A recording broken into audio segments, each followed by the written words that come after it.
कोल्हापूर ही कलानगरी म्हणून जगभर ओळखली जाते आणि याच कलेच्या माहेरघरात बहुरंगी कलाकारही घडलेले आहेत। त्यातच कोल्हापूरच्या किशोर साळुखे यांची कला पाहिली तर तुम्ही सुद्धा थक्क व्हाल। गवती चहा विकणाऱ्या या किशोरच्या आवाजाची झलक दाखवणारा हा स्पेशल रिपोर्ट पाहूया।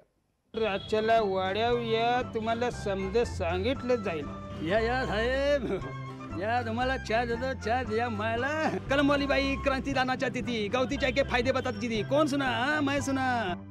एका झटक्यात 10-12 अभिनेत्यांचे आवाज ऐकू आले ना, तर हा आवाज आहे कोल्हापूरच्या किशोर साळोखे यांचा।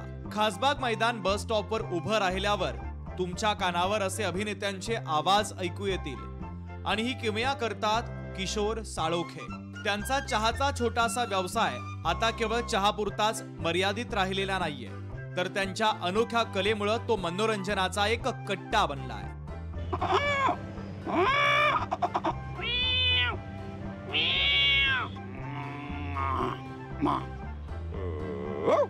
किशोर साळोखे हे मूळचे कोल्हापूरचे। त्यांचा चहाचा व्यवसाय गेल्या अनेक वर्षांपासून खासबाग परिसरात आहे, पण त्यांना खरी ओळख मिळाली ती त्यांच्या मिमिक्रीच्या कलेमुळे। हळूहळू कालांतराने जसं जसं मोठं होईल तसं मोठमोठे आवाज मी शिकलो आणि काढू लागलो आणि लोकांना सुद्धा ते आवाज आवडू लागले। हिरोंचे काढू लागलो, अभिनेत्यांचे काढू लागलो। त्यांच्या या कलेमुळे त्यांचा चहाचा स्टॉल हा स्थानिकांसाठी आणि पर्यटकांसाठी एक खास आकर्षण ठरतोय। कोल्हापुरात चहावाल्यांची काही कमी नाही, पण किशोर साळोखे यांच्या टर्निंग पॉइंटवर आलेला प्रत्येक ग्राहक हा आनंदी होऊनच परत जातो। तसं ते सगळ्यांचाच आवाज भारी काढतात। त्याचबरोबर त्यांची चहाची क्वालिटी एक नंबर आहे आणि शरीराला आपल्या गवती चहा बेस्ट आहे आणि मी तरी रोज इथून 4 वेळा तरी चहा घेऊन जातोय। कुठलाही आवाज काढायला सांगितलं, कुठल्या पण नटांचा ते काय पण असून दे, प्राण्यांचा असून दे, एक नंबर आवाज काढतात, हुबेहूब आवाज निघतोय, काय प्रॉब्लेम नाही। आणि इथं आल्यानंतर आम्हाला एक फ्रेश होतोय। किशोरदानपाशी एक 5 मिनिटं जरी थांबलं, जो काय दिवसभराचा तणाव आहे हा सगळा जातोय निघून। लहानपणी त्यांनी वडिलांचं छत्र गमावलं। सुरुवातीला ते ज्वेलरीचं काम करत होते, पण या कामामुळे त्यांना संधिवाताचा त्रास जाणवू लागला।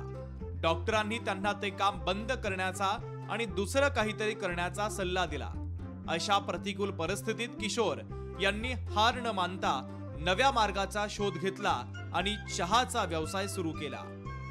मानेचा त्रास सुरू झाला आणि डॉक्टरांनी सल्ला दिला की तुम्ही काम हे बंद केलं पाहिजे आणि हालचालीचं काम बघितलं पाहिजे। तर हालचालीचं काम बघायला पाहिजे तर मग दुसरं कामाला जाणार कुठे, मग दुसऱ्याकडे आपण जायला पाहिजे कामाला, तिथं का जे बनेल ते करायला पाहिजे।